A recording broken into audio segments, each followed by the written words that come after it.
Under new leadership, the Department of Homeland Security has announced a pause on the purchasing of new land and warehouses to be used as ICE facilities and a review of all purchases already made. That could affect us here in Georgia. Atlanta News First reporter Mary-Kate Hamilton is joining us live now in Oakwood to break this all down. Good morning, Mary-Kate.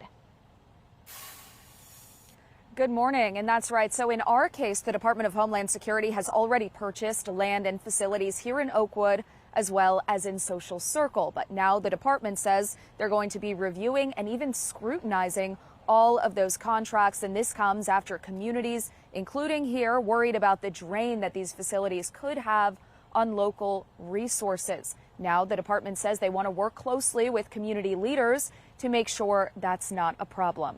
The warehouse purchased in Oakwood would house up to 1,600 people, and the facility purchased in Walton County's Social Circle would house between 7,500 and 10,000 people. Residents in both counties have raised practical and humanitarian concerns, including what effect the facilities would have on water, sewage, and other utility systems. At his confirmation hearing, new Department of Homeland Security Secretary Mark Wayne Mullins said, quote, "It's important that we're talking to the communities, and if we're having additional needs, we can talk to the cities," end quote.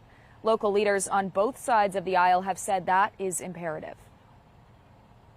We do not want to overwhelm a small community like you're just pointing out, but at the same time, we have a duty to respond to the needs of our citizens in our state to make sure that they're safe. Introducing a federal facility of this scale without transparency and community engagement, or impact study, or local approval would place an unacceptable burden on our neighbors.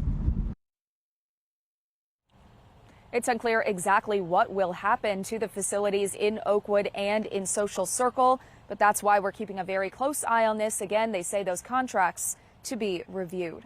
For now, live in Hall County, Mary-Kate Hamilton, Atlanta News First. Mary-Kate, thank you.